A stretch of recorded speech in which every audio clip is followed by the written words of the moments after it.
Next, I will assess your femoral pulse, and that's the pulse that's inside of your legs. It's in your groin area, so we won't assess that for today. Next, we would assess your inguinal area, which is along inside of there, and I would feel along there for any nodes or any swelling or irritation. So next, I'm going to check your legs, and I'm going to check it for your skin, your temperature, moisture, the hair on your legs, and your sensation. So first, I'm going to touch your leg here. And I'm checking the temperature and the moisture here, which feels normal. Okay, so next I'm going to check 3 pulses on your leg that are prominent, which we're going to check the popliteal pulse, which is located behind your knee. We're going to check your tibial pulse, which is located on the side of your ankle there, and then your pedal pulse, which is on the top of your foot. So I'll assess those.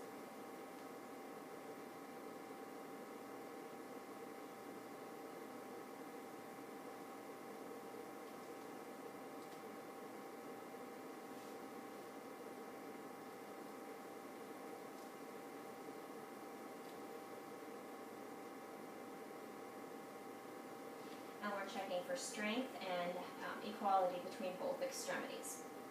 The next thing I'm going to do for checking your circulation in your legs is check your capillary refill. And this will show us the blood flow to your lower extremities. We'll do this by pinching a little bit on the side of your toe, and I'll watch for when the color turns from white to red, which will show the return of blood flow to your foot.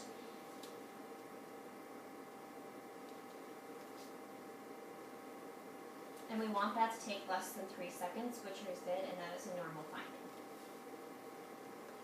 The next thing we're going to have you do is test your range of motion of your lower extremities.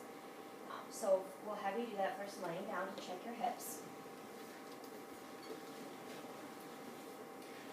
First, we're going to have you take one of your legs and lift it straight up, as straight as you can, and then bend at the knee, and then lean it over, and then apart.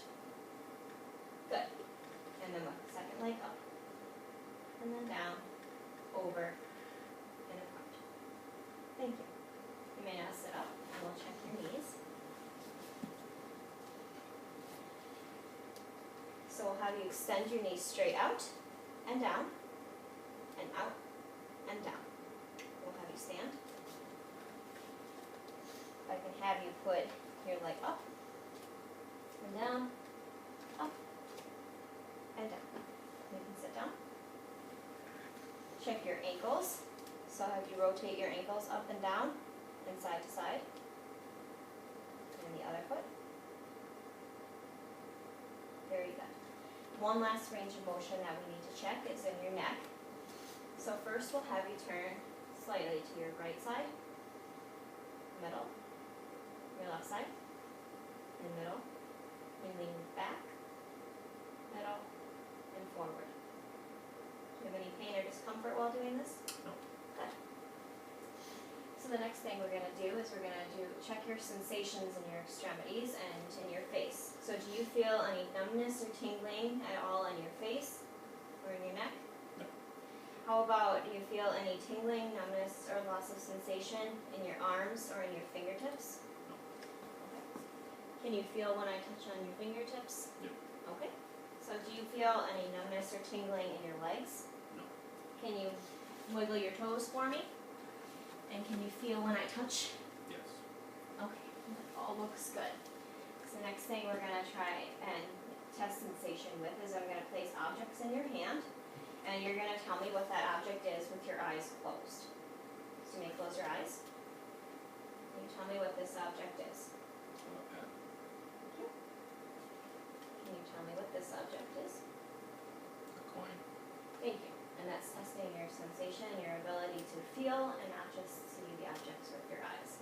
The next thing we're going to have you test is your cerebral function, and your cerebellum has to do with keeping your balance in your body. So I'm going to have you stand up.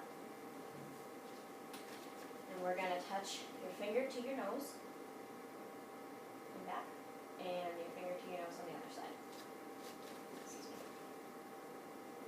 The next thing I'm going to have you do is you're going to touch your foot to your shin and down, and foot to shin and down. Very good, thank you. You may be seated.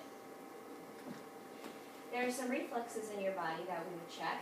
The first of these being your bicep reflex. So if you extend your arm out, how we would check your bicep reflex is we would tap right here, and we would test your reflex function for your bicep.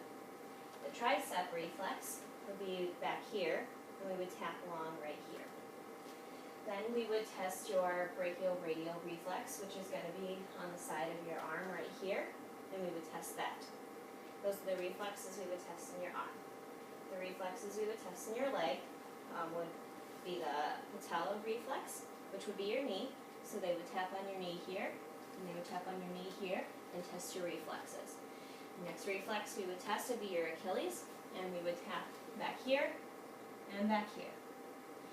The last reflex we would check would be your Babinski reflex. This is a reflex that is prominent when babies are born, and it appears up until 1 year of age. What would happen is we stroke along the bottom of the foot, and a baby will extend their toes out like this.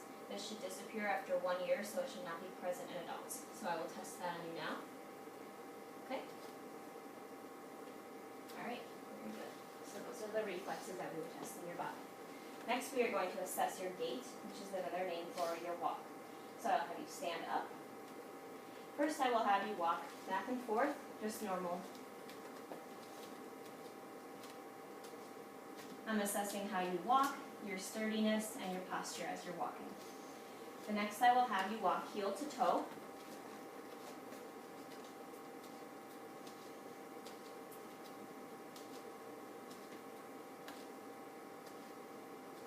Good. I will have you walk on your tiptoes next.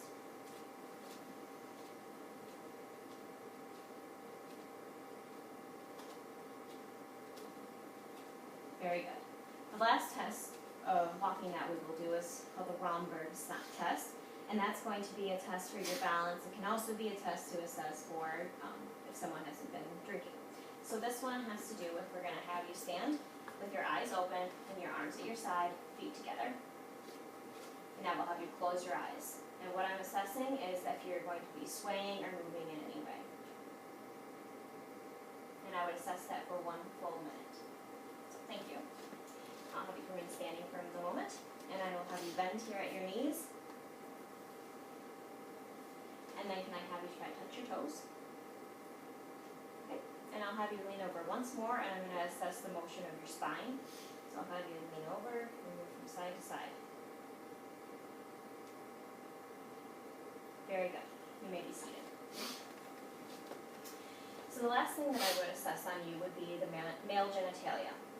We will not actually do this assessment today, but if I were to do this assessment, we would assess your penis, your scrotum, your testicles, and your spermatic cord. It is also important for a male of your age to do testicular testing because testicular cancer is very prominent in young men. It is best to do this when you get out of the shower and it's still warm. So, are there any questions that you have today for me, Tyler, about any of the assessments we went over? No, I don't have any questions. Okay, well, thank you so much for being here today, and thank you. Thank you. I'll wash my hands on the way out. Thanks.